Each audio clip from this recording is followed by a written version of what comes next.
खानापूर तालुक्यातील पहिले advanced route canal treatment व कृत्रिम दंतरोपण म्हणजेच डेंटल इम्प्लांट सेंटर आता विट्यात सुरू झाले. येथे ॲडव्हान्स्ड रूट कॅनॉल म्हणजेच रूट कॅनॉल ट्रीटमेंट ही पूर्वीच्या पद्धतीने 3, 4 किंवा 5 सेटिंगमध्ये केली जात होती. तीच ट्रीटमेंट लॅबेमोडसारख्या ॲडव्हान्स दुर्बिणीद्वारे केवळ एकाच सेटिंगमध्ये किंवा एकाच विजिटमध्ये पूर्ण होते. त्यामुळे कमी कालावधीत जर जास्त दातांची ट्रीटमेंट असेल तर 2 ते 3 सेटिंगमध्ये ब्रिज बसवण्यासारख्या ट्रीटमेंट देखील पूर्ण होतात. तसेच या हॉस्पिटलमध्ये स्वतंत्र कृत्रिम दंतरोपण म्हणजेच डेंटल इम्प्लांटसाठी ऑपरेशन थिएटर असणारे हे तालुक्यातील पहिलेच डेंटल हॉस्पिटल आहे. येथील सर्व ट्रीटमेंट हॉस्पिटलमधीलच तज्ज्ञ डॉक्टर्स पूर्ण करतात.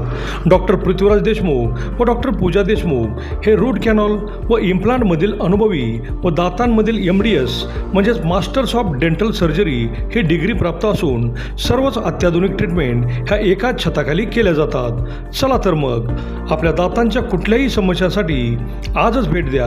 आमचा पत्ता डॉक्टर देशमुख सुपर स्पेशालिटी दातांचा दवाखाना व रूट कॅनॉल स्पेशालिटी सेंटर, दृष्टी हॉस्पिटल शेजारी, यशवंत नगर, विटा.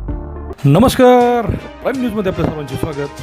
दिनांक 7 जून 2021 रोजी भूड येथे आरोपी रामचंद्र उर्फ संतोष आनंदा कदम वय 41 याने पहाटे 3च्या सुमारास पत्नी सौ दीपाली रामचंद्र उर्फ संतोष कदम वय 34 हिच्यावर पेट्रोल ओतून पेटवले. गंभीर जखमी दीपाली घराबाहेर येत असताना ती अजूनही जिवंत आहे हे पाहून अतिशय निर्दयीपणे तिच्या गळ्यावर चाकूची वार करून गंभीर जखमी केले.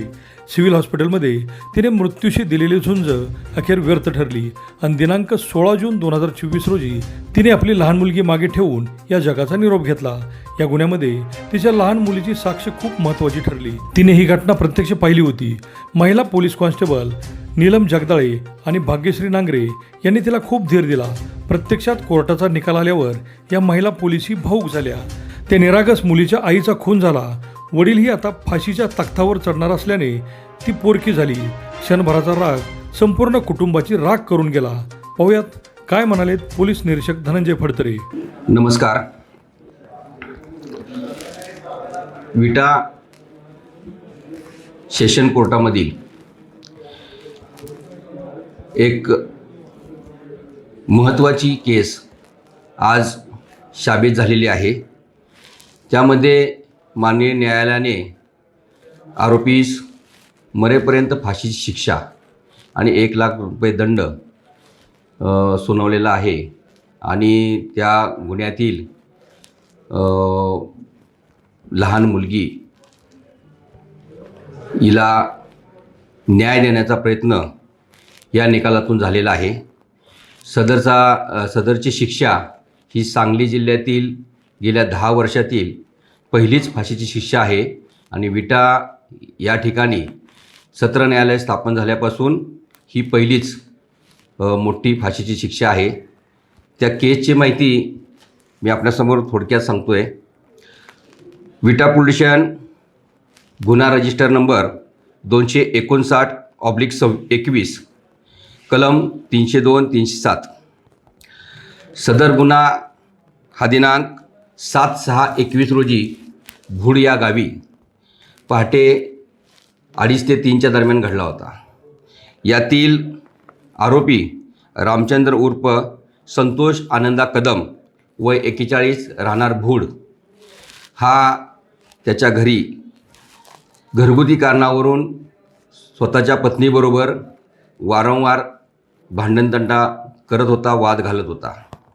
दिनांक 7/6/21 रोजी असाच 2 दिवस वाद घातल्यानंतर पहाटे मयत दीपाली रामचंद्र उर्फ संतोष कदम वय 34 ही आपली मुलगी हिच्यासोबत घरात झोपलेली असताना आरोपीने मध्यरात्री आपल्या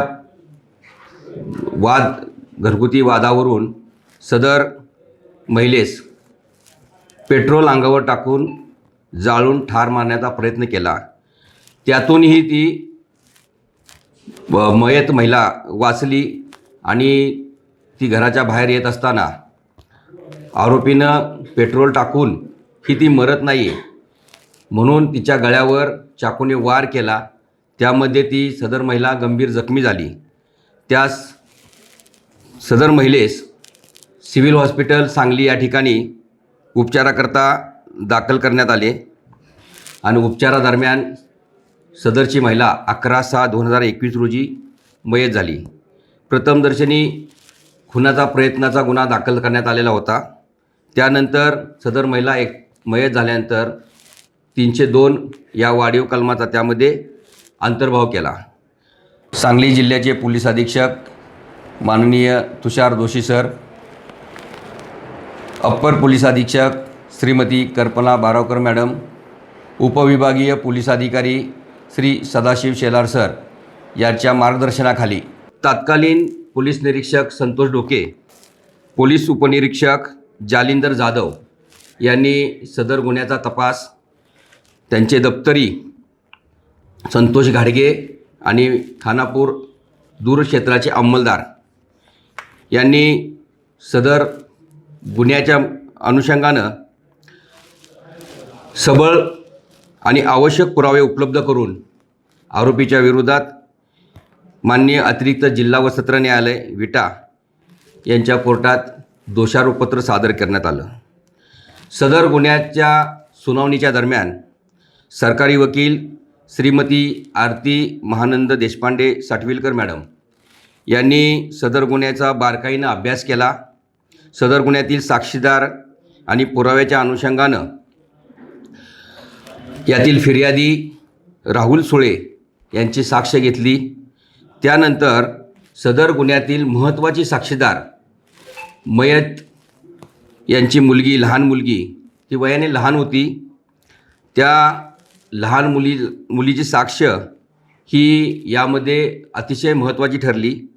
त्या मुलीला पोलीस ठाण्यास बोलवून सदर मुलीस महिला पोलीस कॉन्स्टेबल नीलम जगदाळे आम्ही स्वतः त्या मुलीस विश्वासात घेऊन तिला घडलेला घटनाक्रम, तिचा नोंदवलेला जो जबाब होता याची पूर्ण तिला आठवण करून देऊन तिच्याकडून ते सगळं बारकाईनं तिला आत्मसात करून तिला न्यायालयात हजर केलं.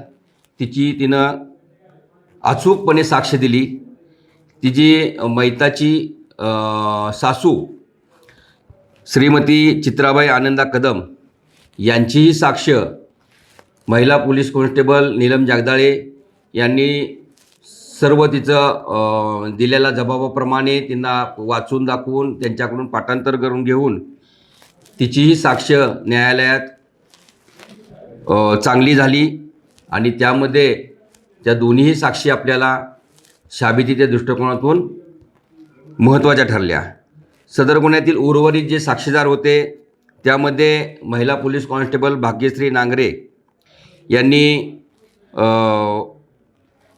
मयत महिला आहे ती जखमी अवस्थेत असताना उपचार घेत असताना तिचा मृत्यूपूर्व जबाब घेतलेले नायब तहसीलदार जे सध्या सेवानिवृत्त आहेत तोडकर साहेब यांनी नोंदवलेला होता मृत्यूपूर्व जबाब. त्यांची साक्ष, घटनास्थळावरील सर्व पंच, भुडगावचे ग्रामसेवक रुपाली आडके, भुडगावचे शिपाई आणि ज्या डॉक्टरांनी त्यांच्यावर उपचार केले, PM केलं, त्या सर्व डॉक्टरांच्या अशा सर्वांच्या साक्षी या साबितीच्या दृष्टिकोनातून महत्त्वाच्या ठरल्या. सरकार पक्षातर्फे एकूण 17 साक्षीदार यामध्ये तपासले गेले आणि सर्व साक्षीदारांनी आपली साक्ष पूर्ण साबितीच्या दृष्टीने दिल्यानं हा गुन्हा साबित झालेला आहे. आणि आज रोजी 27/7/26 माननीय अतिरिक्त जिल्हा व सत्र न्यायाधीश माननीय श्री R भागवत सर यांनी यातील आरोपीनामे संतोष आनंदा कदम व 41 राहणार भूड याला भादवी कलम 302 या कलमाखाली दोषी धरून मरेपर्यंत फाशीची शिक्षा तसेच 1 लाख रुपये दंड आणि सदरचा दंड न भरल्यास 3 महिन्याचा साधा कारावास, एकूण दंडापैकी 20,000 रुपये शासनात जमा करावे. उर्वरित 80,000 रुपये मयत यांची मुलगी ही नुकसान भरपाई म्हणून अदा करावी अशी शिक्षा सुनावलेली आहे. आणि या केसच्या अनुषंगानं तपासी अधिकारी जालिंदर जाधव सध्या ते स्थानिक गुन्हे अन्वेषण शाखा कोल्हापूर या ठिकाणी कार्यरत आहेत. सरकारी वकील आरती महानंद देशपांडे साटविलकर मॅडम, दप्तरी संतोष घाडगे, खानापूर दूर क्षेत्राचे अंमलदार, कोर्ट पैरवी PSI जितेंद्र कवटेकर, महिला पोलीस कॉन्स्टेबल नीलम जगदाळे, महिला पोलीस कॉन्स्टेबल भाग्यश्री नांगरे यांचं या ठिकाणी चांगलं योगदान झालेलं आहे. जय हिंद, जय महाराष्ट्र.